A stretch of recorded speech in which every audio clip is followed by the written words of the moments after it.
minute sunu gan député bi di Adji Mbergane Kanouté asalaamaaleykum. aleykum salaam Georges Déthié maa ngi lay nuyu di nuyu également Alino di nuyu askanu Sénégal ñuy déglu fii ci RFM. Mohamed Alioune Ba mi ngi fas yéene àndal ci waxtaan wi yow yaay vice présidente bu groupe parlementaire Benno Bokk Yaakaar ci assemblée nationale nekk itam coordonnatrice bu Macky 2012 vice présidente yu jigéenu Benno Bokk Yaakaar ak grande majorité présidentielle jiite itam parti bi di Union pour le développement du Sénégal authentique UDSA. yéen faamu Benno Bokk Yaakaar yi ngeen investir Macky Sall seeni candidat ci élection bi nga xamante ne moo di 2024 jamono ji nga xamante ne itam dafa mel ni am na ñuy fàq di dem. waaw dama jàpp ni li ëpp solo mooy ànd bi ak président Macky Sall. tey jii ñun jigéeni Benno Bokk Yaakaar dañu def atelier boo xam ne ñu waxtaan bu baax ci li nga xam ne mooy réalisation du président Macky Sall mooy bilan bi mu liggéey ko ci réew mi rawatina ci gox-goxaat yi indi fi équité territoriale parce que nag bu ñu fàttalee fii Sénégal dafa amoon li ñuy wooyee les injustices sociales mooy Sénégal bi nga xam ne bi ci kaw ak Sénégal bi nga xam ne gisuñu seen bopp ci mbir mi président wax dëgg yàlla mu liggéey fi lu am solo rawatina ci wàllum électrification fekk fi taux bu nekkoon ci 24% indi ko 59%.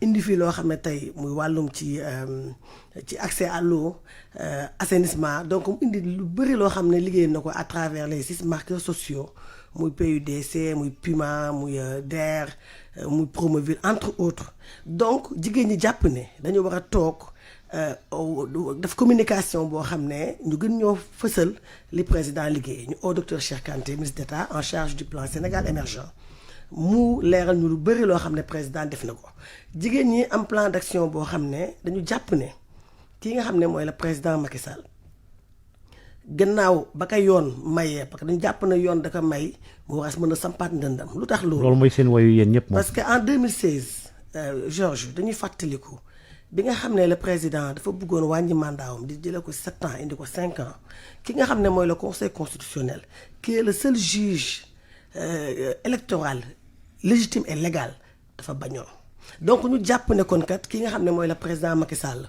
mën na wéyal liggéeyam. mais moom ci boppam Macky Sall d'accord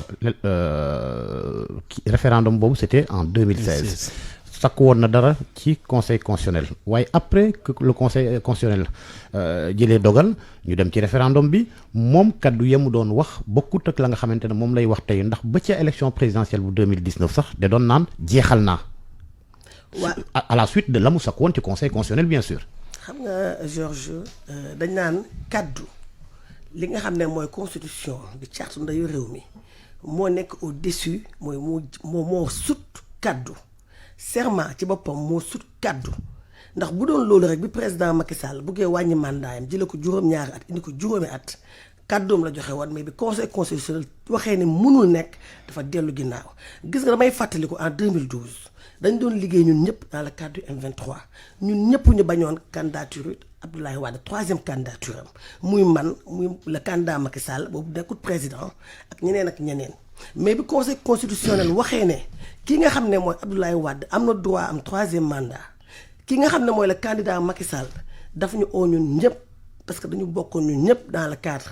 je pense peut-être comprendre sama question. maa ngi ñëw comprendre naa ko question moom ci boppam moo ne maa ko sakku woon ci conseil constitutionnel jeex na. d'accord naa ci laay ñëw. la mu sakku woon démb ak la mu sakku la muy àddu tey bokkutul xanaa. ma ñëw xam nga tey moom bi conseil constitutionnel waxee ne Abdoulaye Wade am na droit de 3e candidature moom le candidat Macky Sall dafa tënku ci waxi conseil constitutionnel oo ñu mu àndal ñëpp ne leen le droit vient d'être dit mooy yoon wax nañu ko kon mu neex ñu mu naqari ñu nous devons rester légaliste. d'accord mooy nañu delloo li nga xam ne mooy carte ndaw réew mi li mu moom wax naa la ko léegi nag nee nga dafa jox ko kàddoom xam nga nag en communication dafa am li ñuy wax yéen a gën a xam vous êtes des communicants éthique de conviction ak éthique de responsabilité moom am na conviction yam mooy lii la bëggoon a def mais nag Macky Sall moomul boppam dañu nekk ci réew moo xam ne tey jii ñu jàpp ne moom war na mën a wéyal li mu liggéey ndax parce que nag fi mu nekk nii dañu salfaane bu baax li nga xam ne mooy la république salfaane bu baax li nga xam ne mooy la démocratie ba nga xam ne il faut ñu taxaw temm daal di défendre la république défendre li nga xam ne moom lañu fi am Sénégal mais également tamit défendre li nga xam ne mooy teg fii la restauration de nos valeurs mooy li nga xam ne tey suñu guide religieux yi waa jàngu bi nit yi diine yi moo la ñu liggéey boobu tey ci Sénégal te bu ñu seetaanee kat dinañ dugal Sénégal ci loo xam ne day nekk jëye bu kenn bugg ko moo tax ñu jàpp ne le président Macky Sall mooy le choix de la continuité dañoo jàpp ne moom dañ ko gis comme koo xam ne dafa incarner l'espoir nekk homme de la situation moo tax ñu ne ñun jigéen ñi pour stabilité réew mi ñun jigéen ñi gannaaw bi liggéey bi président de la République def ci Sénégal bu ci nekk gis ci boppam dañu bëgg véritablement que moom mu nekkat candidat moo waral suñu plan d'action première activité bi. Avant cela, je veux juste peut-être placer une question ci wàllu wule madame Adji Mergane Kanouté yow wax nga ko sànq ne nga en 2011 xeex bi ñu doon xeex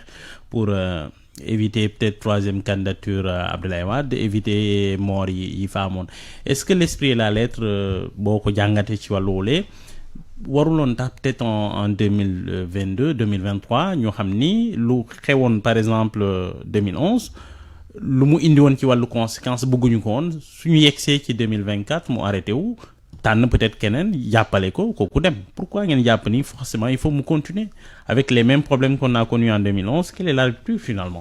xam nga en parlant de conséquences c'est important conséquence bi indi woon ñu ñàkk bakkan en 2011 loolu mën nga ne troisième candidature la. Oui. mais jàppal ne mars 2021 fukk ak ñeent ndawu Sénégal ñàkk nañu bakkan te loolu troisième candidature indiwu ko.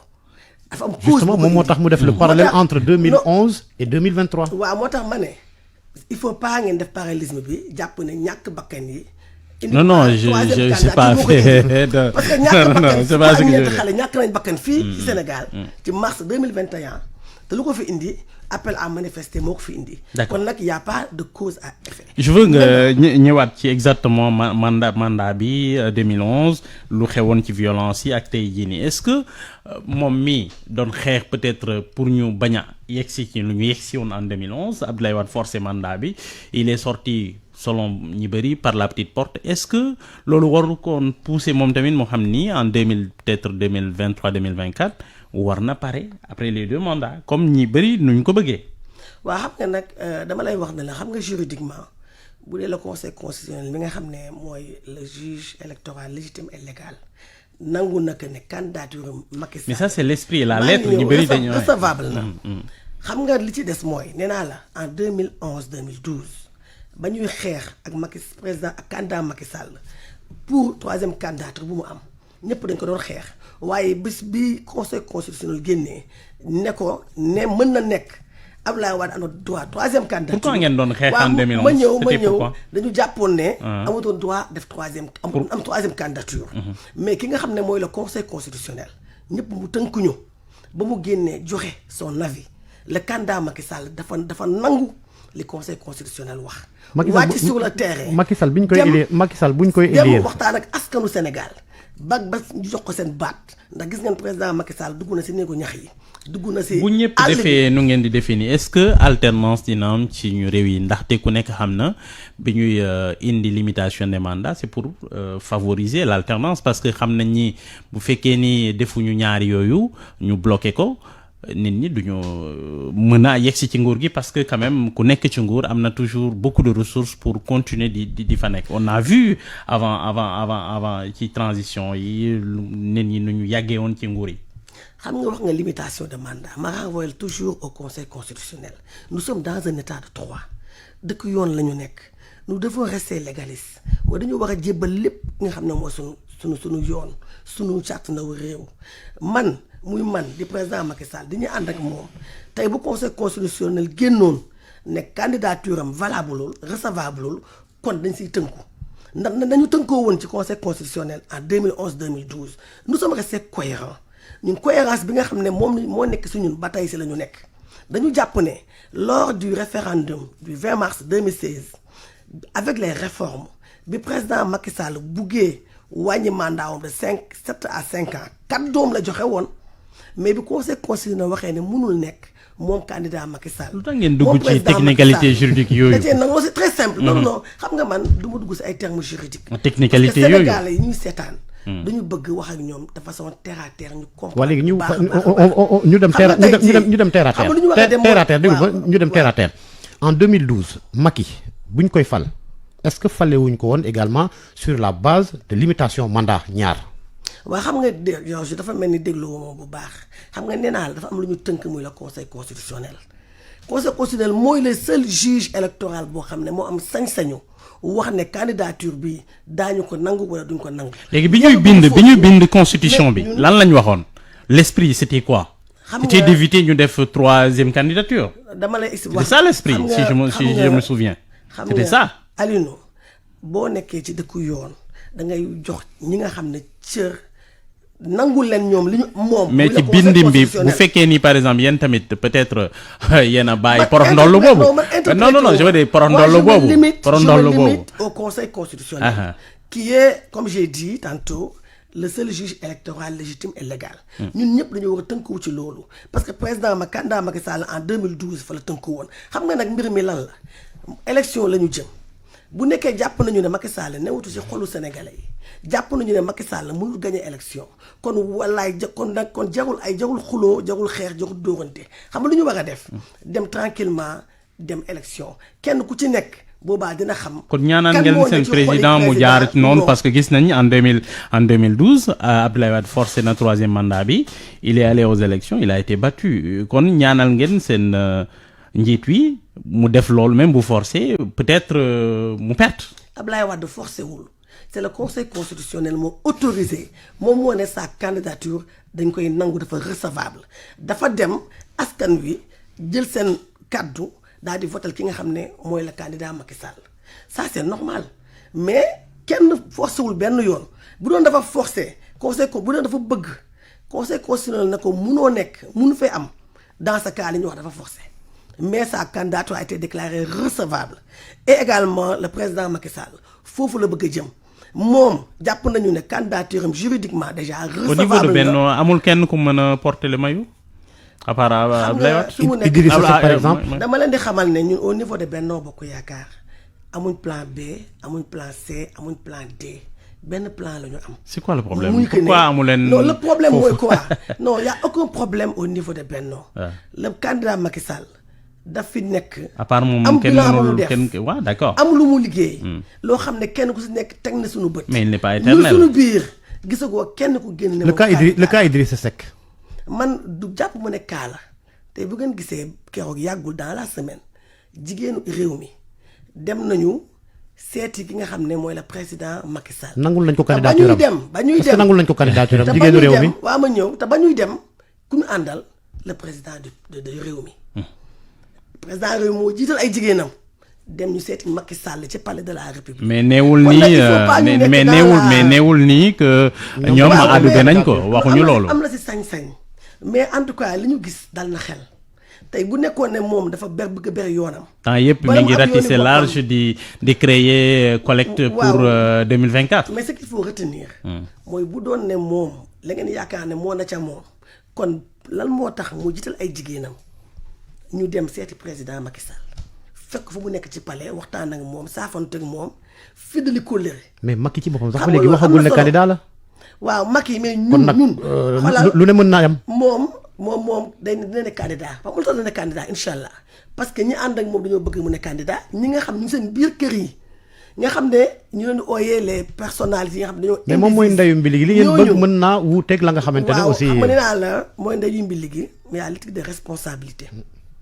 le président moomul boppam dafit nekk am ñu ko ñoo xam ne am ñoom cër ci moom. mun na ne man nekkuma candidat mun na ko wax. waaw mën na mais ñun bëgguñ mu yegg foofu sax moo tax ñun dañuy def benn suñu deuxième activité mooy lan aller dans les 46 départements avec les responsables femmes de Benno et de la grande majorité dans les départements on a travaillé une résolution boobu la ñuy jël jébbal ko préfet des 46 départements pourquoi. parce que nous voulons inviter ki nga xam ne mooy le président Macky Sall dañ koy woo ci mu nangu li nga xam ne moom la jigéen ñi loolu leen ciy boole préfet yéen a ngi boole politique ak leneen marche la xam nga marche pacifique la ñuy demandé boo demandé def marche pacifique am nga sañ-sañ di jox ab préfet waaw mémorandum ba nga xamante ne ci candidat yi la yéen a ngi leen di dugal ci politique déedéet xam nga booy def marche da ngay dem boo amee résolution boo téye mën nga dem xam si l'autorité compétente nga jébbal ko loolu c'est autorisé donc loolu la ñu bëgg a def dans les 46 départements pour que président Macky Sall xam ne jigéen ñi dañoo taxaw nàmm candidature am jigéen ñi également tamit ñun ay yaay lañu suñuy doom ñi nga xamante ay primo votant lañu man am naa doom bu am 18 ans war na voté ji. mais justement ñi nga xam ne ñun jigéen ñi primo votant yooyu ñun jigéen ñi ñu ñoo jur gone yooyu ñu invité jigéen ñi également waxtaan ak seeni doom ñu xamal leen li président de la république liggéey xamal leen également réew mi stable jàmm ji fi nekk yaakaar naa ne bu ñu nangu kenn salfaañi ko. justement ci primo votant yi gis nañ ni bi ñu ubbee révision yi bari nañ ñi dem bindu ji te sociologie électorale lu mu wone en tout cas ci yenn résultats yi ci lu bari jeunes yi dañuy voter souvent contre ki fi ne donc est-ce que ragalu leen peut-être ñu yóbbu leen ci yooyu. non ça moom xalaatuñu ko. xalaatuñu ko parce que primo votant yi voté yi dem di inscrire massivement jàpp lañ ne mën na nekk ñoo xam ne dañoo ànd ak le président Macky Sall parce que nag ñun dañoo jonction ak la jeunesse féminine de Benno mooy jeunesse féminine boo xam ne tey ñoom tamit ñu ngi dem di waxtaan ak ndaw ñi jeunesse féminine boobu rek ku ko jiite mooy l'honorable député du parti socialiste Yaya Diallo jiite jeunesse féminine de Benno et de la grande majorité présidentielle ñu nag les femmes de Benno et la jeunesse féminine de Benno dañoo joxante loxo depuis boobu ba tey di ci liggéey ñoom ñuy wàcc di waxtaan ak jeunes filles xale yu ndaw yu góor yi nag yaakaar jeunesse yu ndaw ñi tamit ñu ngi ciy liggéey. mais aju mergan même bu ngeen jàlloon tey jii yaakaar tey lañ gën a taxaw temm pour pousser leen ñu dem bindu massivement même bu ngeen jàlloon ragalu leen lu ñuy woowee l'usure du pouvoir parce que déjà au-delà de 8 ans 10 ans presque da ngay am lu ñuy woowee l'usure du pouvoir des métiers commencé ngeen ko sentir déjà à la fin du deuxième mandat est-ce que ragalu leen bu ngeen engagé woon encore troisième mandat day gën a pire encore. xam nga il faut ngay wax ci gouvernance bi troisième candidature au deuxième quinquennat c'est important usure mënul am xam nga koo xam ne tey ba nga fi toogee ba tey yaa ngi liggéey lu am solo muy ci domaine bu nekk muy santé muy domaine wax naa ko équité territoriale muy li nga xam ne tey parce que équité territoriale bi nag wax naa leen ko sànq dafa amoon Sénégal bi ci kaw bu ci suuf li Henri Lopez di wax dans le pleurer rire les en haut d'en haut moo fi amoon donc Macky Sall bi mu ñëwee la ñu gis ne tey jii ña ca àll ba tey bu ñëwee ba am 2200 villages 2202 villages électrifiés le président di électrifié 440 villages par an. ku ñëw def jéego alors que fii la fekkoon 84 villages par an la fi fekk. ku ñëw def jéego réew jërëjëf. xam nga kooku kon. jërëjëf li ñu cëral ci waxtu jeex na daanaka yéen moom amatu leen jot troisième candidature moo leen sonal moo tax assemblée nationale gi dafa mel ni moom kenn déggatu ca dara. assemblée ñu ngi liggéey nag di liggéey ànd ak sunu président de l'assemblée nationale Amadou Mame Diop mi nga xam ne yàgg dañ koy wax toujours donc il a la légitimité historique et la légitimité politique pour pouvoir mener li nga xam ne mooy à bon port l'assemblée nationale jërëjëf ak tamit suñu président groupe parlementaire El Hadj Omar Youm jërëjëf Adji Mbergane jërëjëf Adji Mbergane Kanouté coordonnatrice Macky 2012 nekk itam député ci assemblée nationale nekk vice présidente bu groupe parlementaire Benno Bokk Yaakaar jërëjëf Mohamed